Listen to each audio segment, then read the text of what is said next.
Hey everyone, thank you so much for coming. My name is Casey. I run a website, a blog about email marketing called Bold and Zesty, and I just started doing these events for fun to bring email marketers together and to bring great content on the email marketing topic. So thanks so much for coming. Oh, Neil is here. So I would like to thank our sponsors today. First of all, Galvanize, this beautiful space. I love Galvanize, they're amazing. Sunder Films, who is filming the talk, so you all can watch it later, and the people who are missing this can watch it too. And Sunder Films does more video, kind of like brand story, startup videos, so if you're interested, talk to Alex right there. He's awesome too. And finally, Cordial, who is providing drinks and pizza today, and they do machine learning for email and other stuff. And we have Brian Jackman here, who will be able to say more words, more stuff about Cordial, and introduce it much better than me. And of course, John Egan of Pinterest, our amazing speaker today. I'm so excited to hear his talk. He's a frequent guest at growth marketing conferences, and he talks on growth and email and other stuff. So let's hear Brian first, and then John. And thanks so much for coming, everyone. I think you do. Okay. Hi, everybody. Brian Jackman. I'm the Director of Sales. I'm one of the early team at Cordial. Cordial's an adaptive messaging platform powered by machine learning. So you'll hear some of that today from John on some of the cool things that they're doing at Pinterest. But a group of us that have been in this space for 20 years got together and sold our first email company to a company called Digital River about 7 years ago, and we got out of the space and then got back in. And there wasn't a lot of innovation happening for email marketers, and so we built Cordial to fill that gap and bring marketers much closer to meeting their customers in real time. And you'll hear John talk about some of those pieces of that as well, and being able to adapt and grab and pull content and capture the behaviors of the consumer from the website and then turn that into immediate messaging response. So I left some flyers in the back next to the beer, so you won't miss them. And I'm happy to talk to anybody afterwards. I don't want to take a lot of time because I'm as excited as you are to hear what John has to say. So without further ado, I'll pass this on to John. Your mic, right? Yeah, Okay. I think so. So my name's John Egan. I'm an engineering manager on the growth team at Pinterest, specifically for our emails and notifications team. I've been at Pinterest for 3 years now. I've been on the email notifications team the whole time. And when I first started out, it was just a team of 2 engineers, me and one other person. And emails and notifications weren't really taken that seriously as being a major growth driver for Pinterest. And then fast forward to where we are today, teams now over 15 people, including engineers, PM, and design. And we drive over 20% of daily active users on the product on any given day. And so today my talk is a little bit about the journey over the past 3 years to turn email and notifications into a major growth driver. But first I wanted to set a little bit of context. So I'm sure everyone's heard of Pinterest, but for those of you that maybe might have some misconceptions, Pinterest is a site where people go to find ideas. So it might be ideas for a recipe you want to cook for dinner that night. It could be ideas for where you want to go on your next vacation, or just ideas for how you want to liven up your backyard. So Pinterest isn't a social network. It's about the future. It's about discovering ideas, and it's about you and your personal tastes. We now have over 150 million users that use the product on any given month, over 100 billion pins, and this year we crossed a major milestone where over half of our users are now outside of the US. Now, just to set some more context, I wanted to talk about 2 principles that have really helped guide our journey in terms of growing email and notifications as a channel. So the first one that we found really clarifying is this principle on like what you should put into your emails and notifications. So sometimes emails seem like this blank canvas. You can do anything you want. You're not tied down by your product's UI. But what we found has always been most effective is that making everything we send be an extension of the product's core mission and core value. And so for Pinterest, that core mission is helping people discover ideas, and you'll see that reflected in our emails and notifications. The other principle we have is we treat everything we send as just content that can be sent out on any different channel.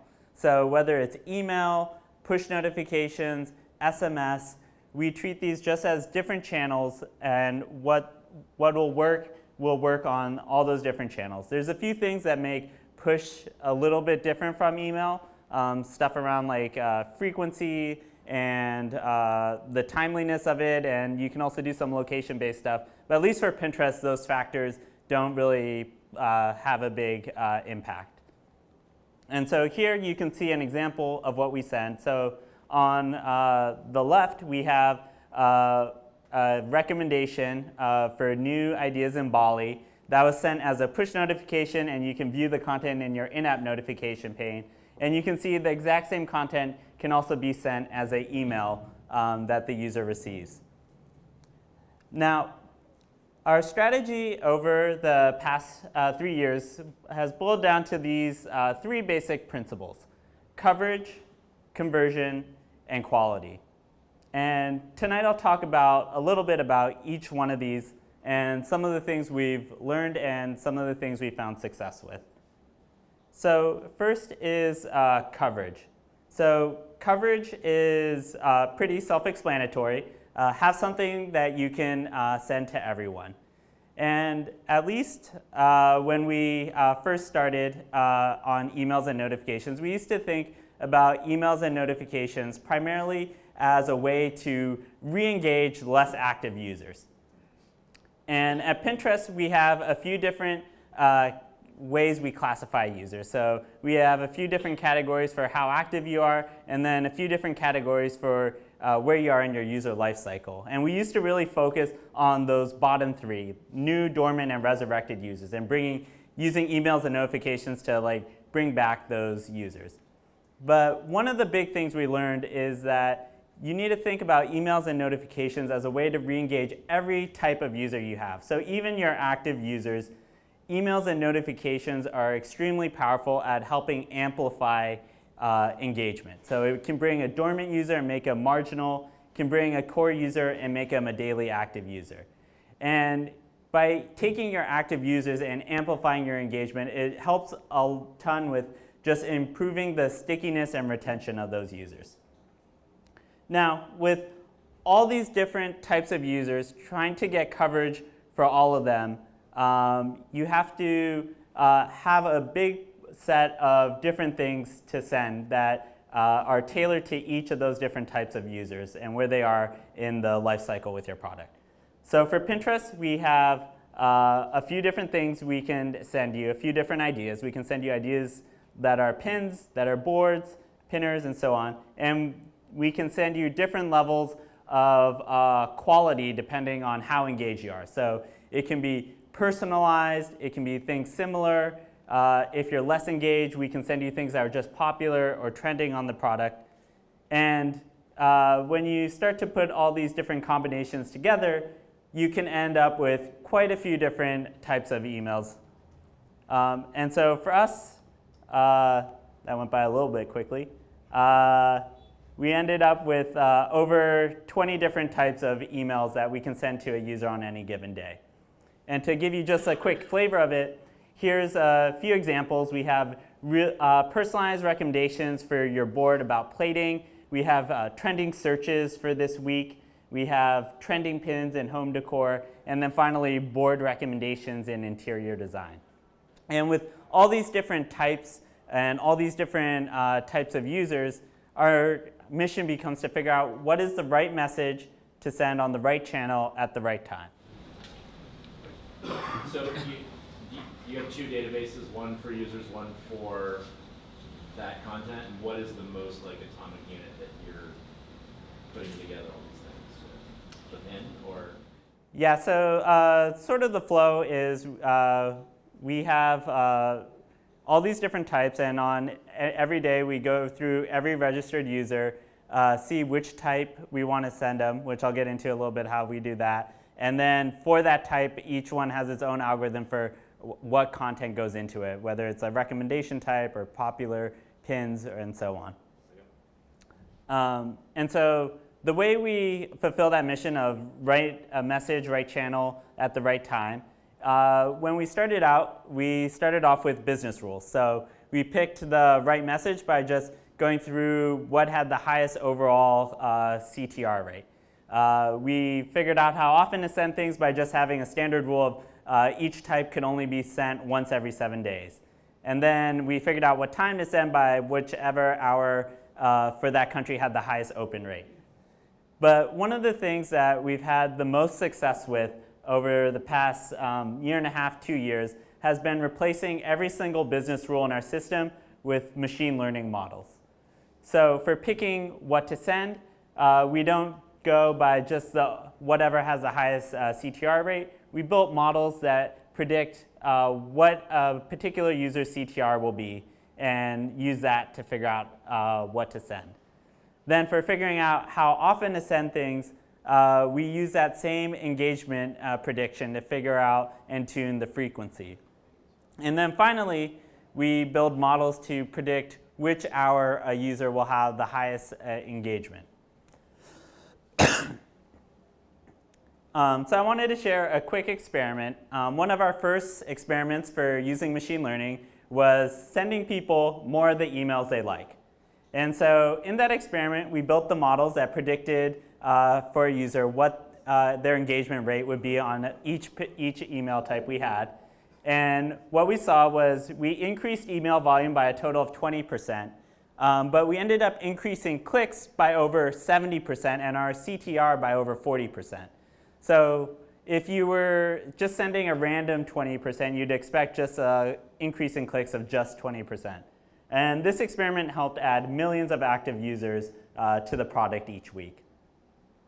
And so we thought, that went well. How about we try the opposite? How about we send fewer of the emails that they don't like?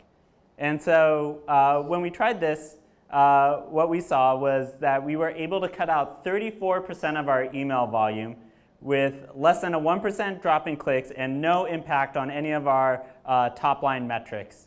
And this had the nice side benefit of it increased our CTR rate by over 50%, which helps a lot with stuff like inbox deliverability, because from like the email provider's perspective, your emails just became a whole lot more engaging. Now, I wanted to talk about the second pillar for us that we spend a lot of time on, which is conversion. I'm sure, as most of you know, emails have this natural conversion funnel. You have sends, opens, clicks, views, and ultimately in-product engagement. And the area we've had the most success in is focusing on the top of the funnel. And for us, that means working on copy optimization. And I'm sure it should be no secret to anyone here that subject line testing is an important part of any email program. And when we started out on subject line testing, I think we were a little bit naive in terms of how easy we thought it would be. So when we started on subject line testing, we started off by building a tool called CopyTune. And for Pinterest, since we are in hundreds of countries around the world, and we have dozens of languages on the product, we built out this tool to help us do copy testing by basically, for each email subject line, you can put in 10 variants into the tool. It'll automatically translate that into the 30+ languages we have, and then run the copy test in each of those languages as an independent A/B experiment.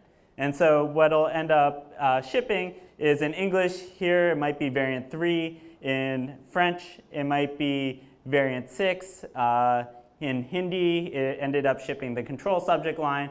And so it varies what gets shipped in each language based on what performed best in that language. And what we saw was that there was quite a lot of variation across languages, because just because some phrasing performs well in English, it's not going to have any correlation with what performs best in German. So we built out this tool, and the first thing we did was immediately went to our highest volume email and decided to test the subject lines. And the control subject line at the time was, in our opinion, not our best work. It was just recommended pins. And we thought, great, we'll just work with the writing team, come up with 10 different variants, see what performs best, see some big gains, pat ourselves on the back, and call it a day. And so we went down that path. We worked with the writing team, came up with a bunch of different ideas, put them all into the tool, and what we saw was a 1% increase in open rate. So we were a little bit disappointed. We had been hoping for better results. So we went back to the drawing board and we came up with a strategy on how to get better results. What we did was we took the winner from that very first iteration, and what we did was we tested synonyms for every single word and every single punctuation mark in that sentence.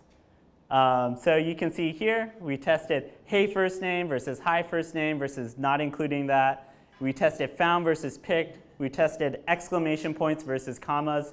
And you can see at the bottom, the way we ran those tests was literally putting in duplicate variants where the only difference was that one word or that one punctuation point. And so with this iteration, we're able to start to learn what performed well and what didn't. And start to zero in on which phrases and which words perform best. So we then took the most promising combinations, and in our third iteration, we took the most promising combinations, put them together, and we went from a 1% increase from that first iteration to 11% increase in open rate on an email that goes out to 150 million people a week. So we were pretty happy with these results, and you can see that the winner from the third iteration isn't all that different from the first iteration, but that micro-optimization was what made the difference between a 1% increase and an 11%. And in some cases, we were able to get up to a 40% increase in open rate through this strategy. And we found certain things tended to work, which helped speed up our iteration on subsequent emails once we started to learn what worked and what didn't work.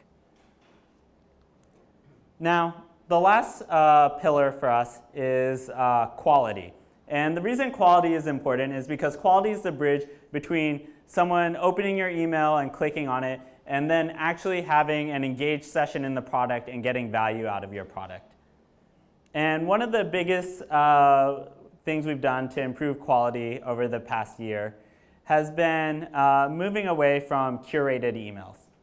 So we used to have this email called the editorial email that was put together by a curation team, and they did this for 10 high-level categories, and they do that for 6 different countries. So each week there was a lot of effort going into compiling these 60 different emails.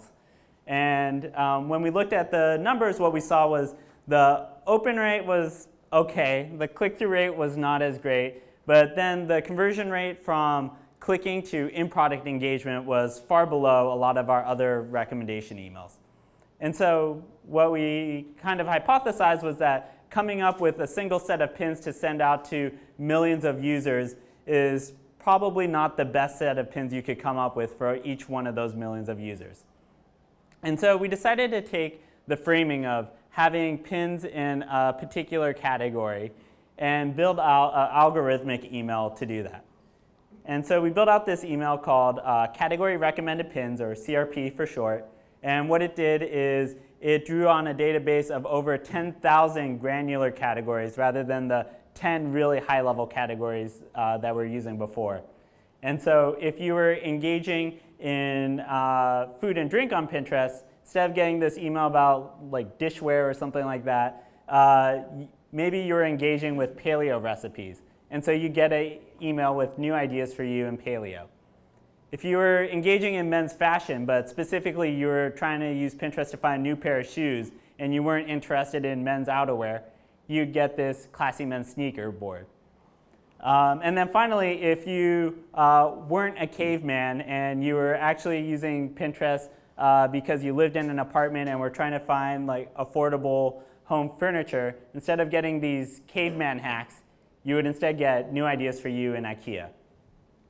And what we saw was that this new email not only quickly replaced editorial, as our machine learning algorithms started to pick up on user engagement with it, they started giving the email more and more distribution until it became our highest volume email, replacing the previous sort of king of our email channel, which had been the highest volume for 3 years before that. So that's everything I had for today, and want to take the remaining time to answer any questions.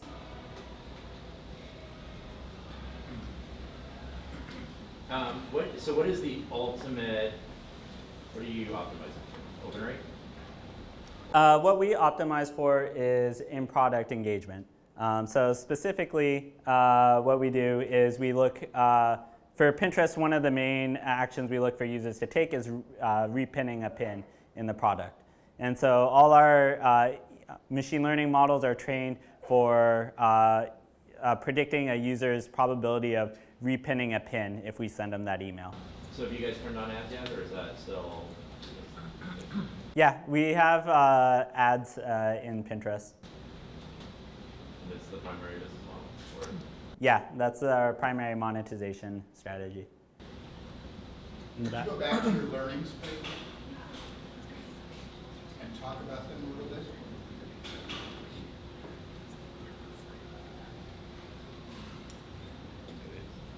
So which page was that? It was what you had learned From this from one? the finance. Yeah. So what we saw was that there were some things that tended to work for us, like first name, topic names, or pin counts. There's certain things that didn't work. We have something called pin keywords or board names. And then there's some other things like using dynamic variables in your subject line is better than just having the same static subject line every single time.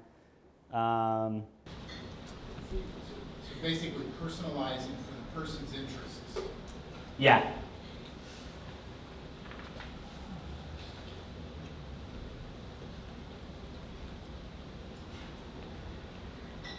All right. Any other questions? Who sends the email? Does the engineer send the email, or does the marketing team send it? So we have a little bit of a mix. We have a couple tools for the marketing team to send emails. So we have one called the ad hoc tool where they can put in just raw HTML. We have another called the editorial tool where they can put in stuff for a pre-formatted template. But most of our email volume, like upwards of 90-95% of it, is algorithmic emails that pick like a personalized set of pins to send to the user. You mentioned going to a certain team to come up with some different variations of the subject line. Mm-hmm. And I'm just kind of curious, like, who does the actual design of the emails, and how does the kind of marketing and growth tie together? Yeah, so we have embedded designers on the team that work to come up with the design. We try and have like a very standardized set of building blocks. So we have like a standard rep for what a pin looks like, or what a board looks like, what a header looks like, or what a footer looks like.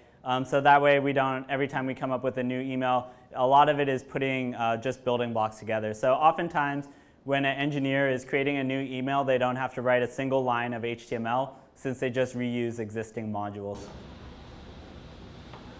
Similar, well, so what is your relationship to the marketing team? So the marketing team primarily pilots ideas for new emails.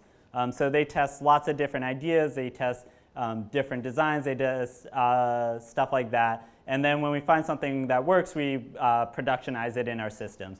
They also help out with stuff that our algorithms aren't well suited for yet. So stuff like holidays or stuff like that, they do a lot of campaigns around Halloween, Thanksgiving, Christmas, and local holidays in some of our key target markets. You said 20% of the I think it was DAUs is notifications. What's the other?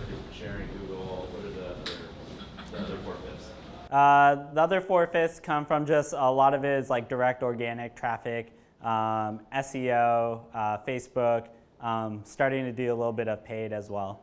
Do you have plans to put the design process or visuals through the machine learning algorithm in the future?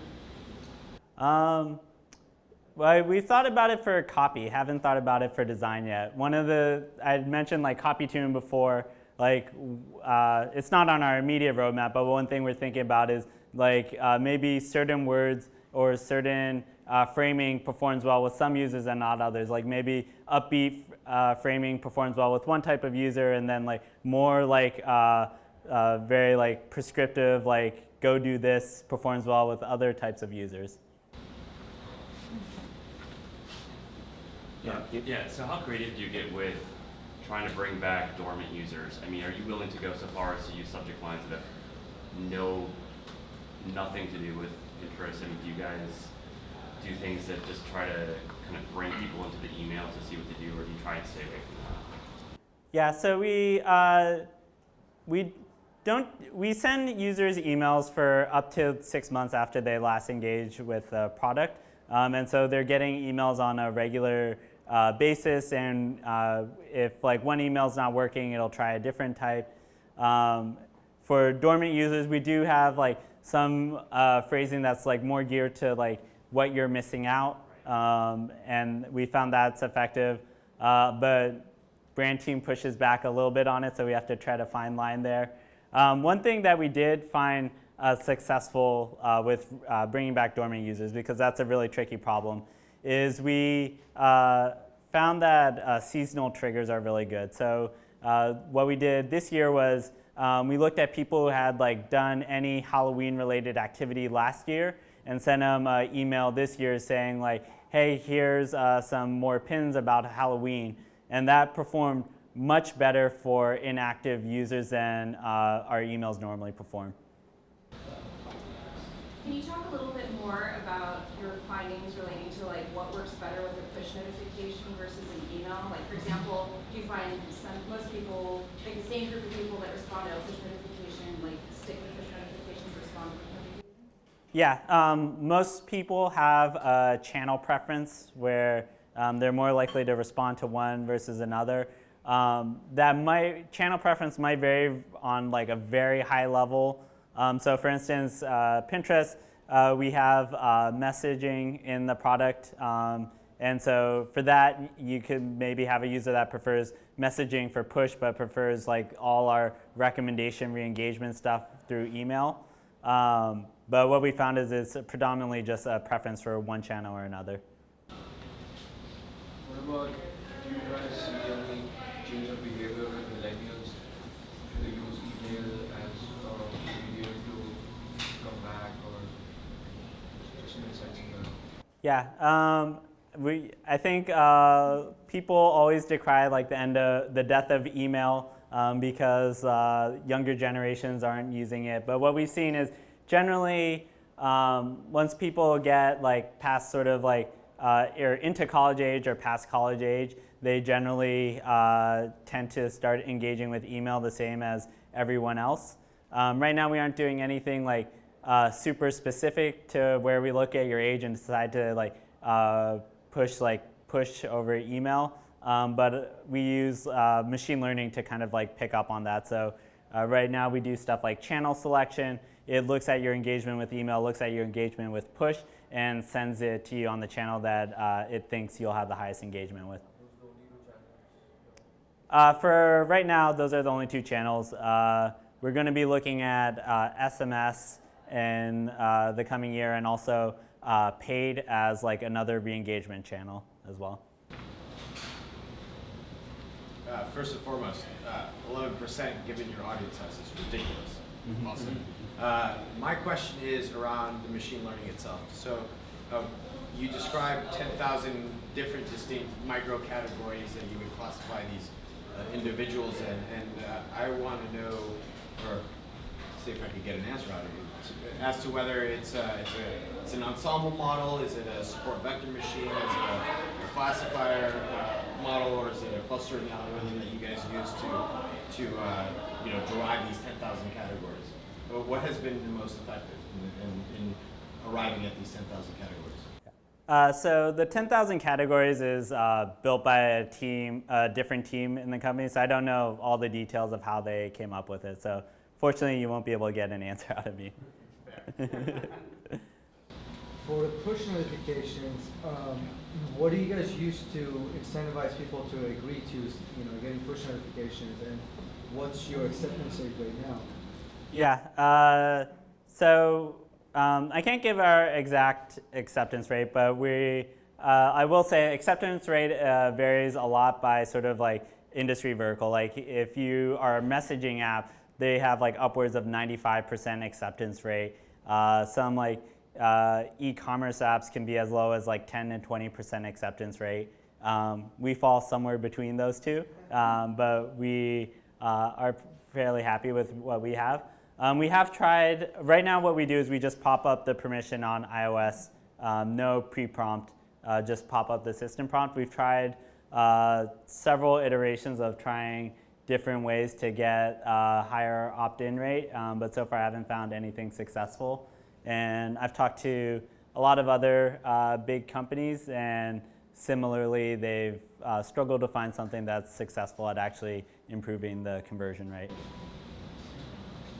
And why don't you use pre-prompts? Because if they say no to the system, you can't ask them again, right? What we found was pre-prompts led to lower engagement.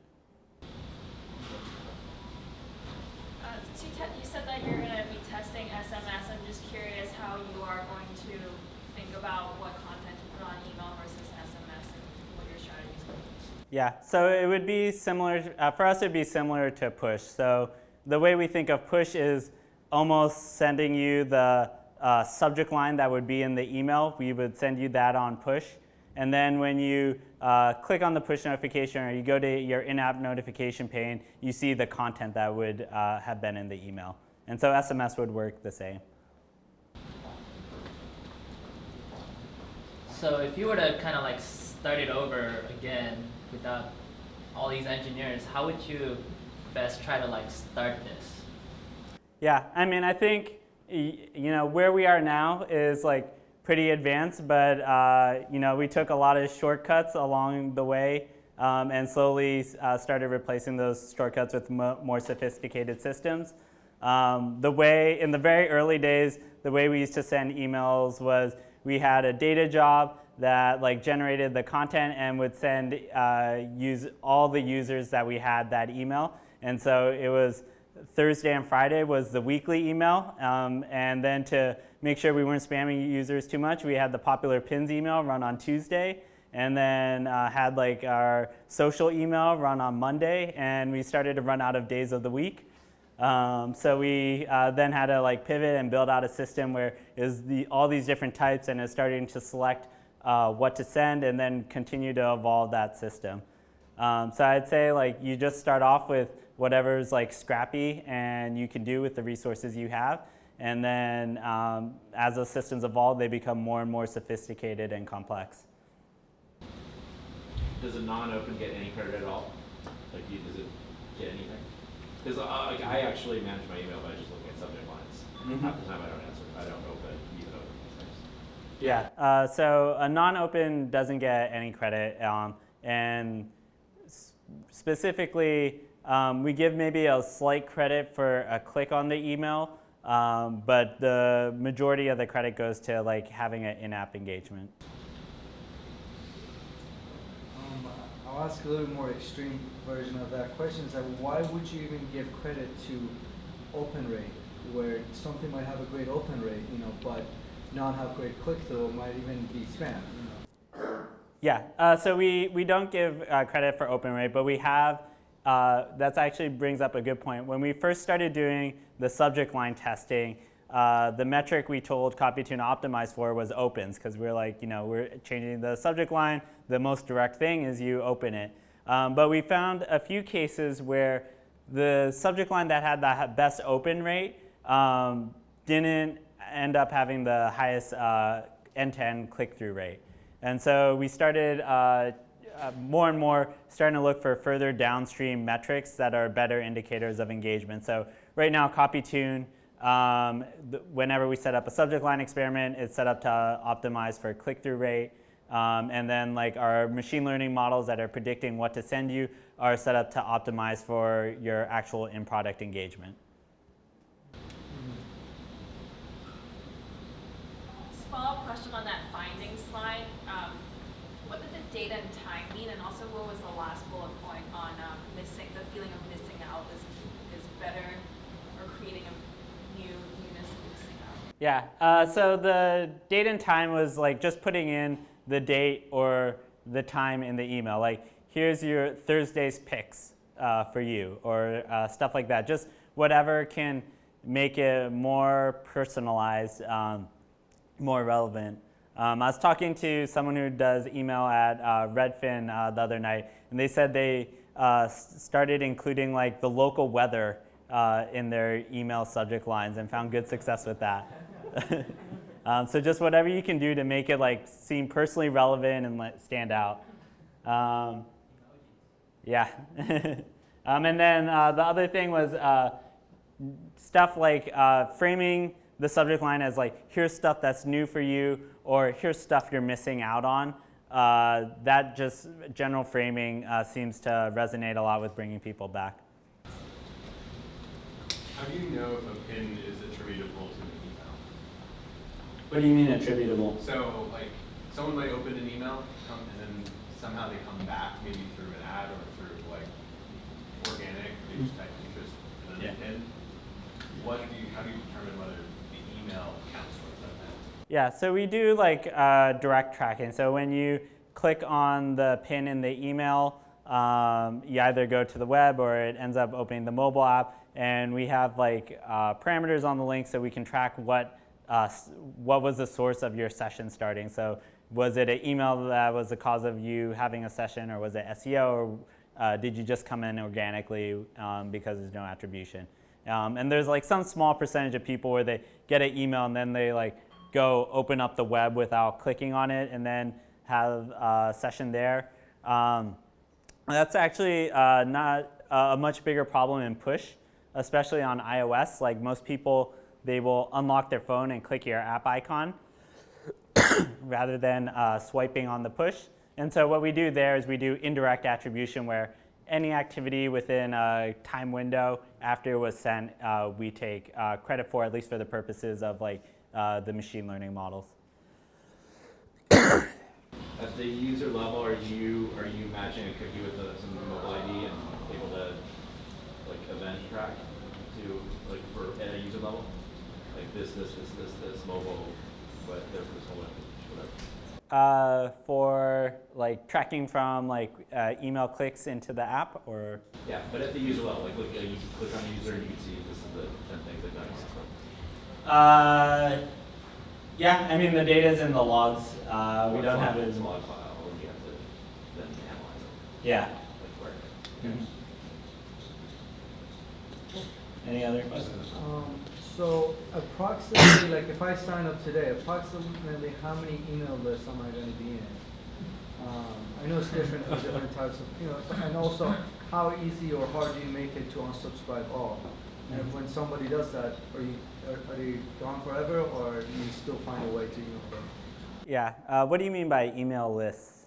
Like you talked about the different type of emails, like for example, top weekly pins, or recommended pins, that sort of thing.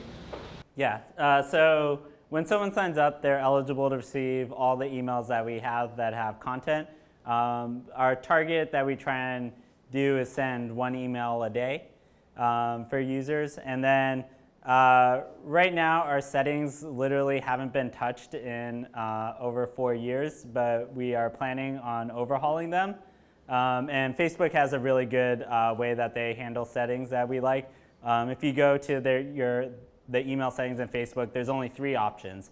There's send me everything except for what I've unsubscribed from, send me only the best, and then send me only what you're legally required to.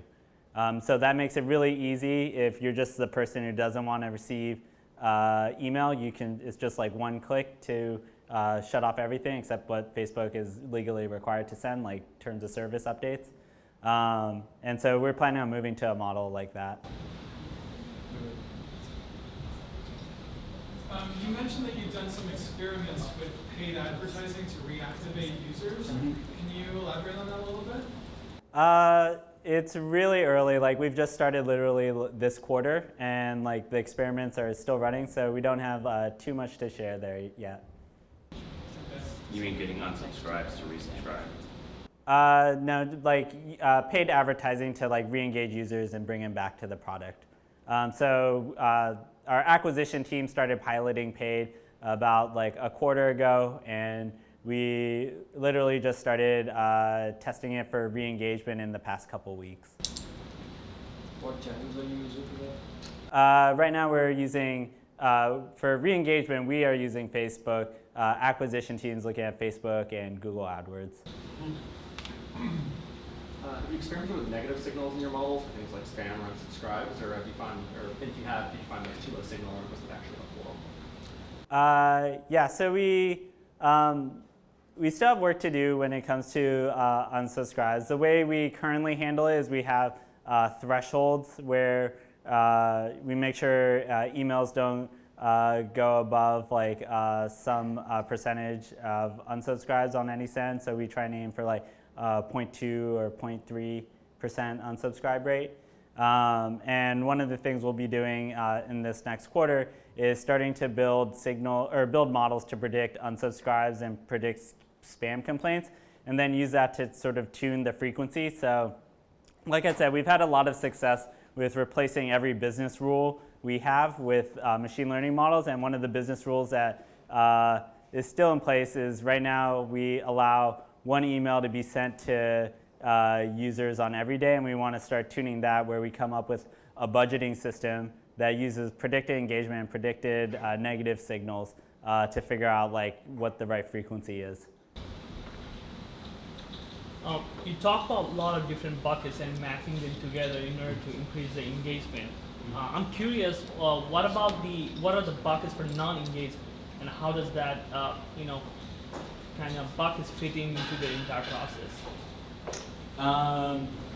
Could you clarify a little bit? Yeah, meaning like, let's say you have like someone who just comes in Pinterest for after 28 days, right? Or somebody who pushes like unsubscribe, you don't send me anything, right? So you might have, do you even have a process where you identify these different kind of people or different kind of buckets? And how do you actually retarget them, or you don't go after them? What do you do with them? Yeah, so we categorize users into different levels of engagement. And one thing we found really effective is having the machine learning models look at users in those different levels of engagement like individually. So that thing that like predicts your level of engagement with the email and sends you more if you have a higher chance of engaging with it. In general, your most engaged users are always going to be at the top of that list. So we found segmenting it by different levels of activity, and if you're in the top 20% of users who engage of like dormant users, you'll start receiving it more frequently even though you're dormant. There's talk amongst email people that complex customer journeys can often result in better conversion because you told a story along the way. Have you ever thought about that kind of problem? Yeah, our new user campaign used to be very much like that. But we saw was just getting them good content was what performed best. And I think part of it is like the nature of the product. Like Pinterest, if you see good content that you connect with, you'll love Pinterest and use a lot. If you don't, you'll be like, I don't get this site. I don't understand why people like it. So what we found is just connecting people with content is what performed best. All right, so I'll take one last question, then if people have more, you can just come up to me afterwards. has Pinterest started looking at messengers like Facebook, WeChat to start talking to customers? And we've talked about it, but so far we haven't invested in them yet. All right, cool. You can.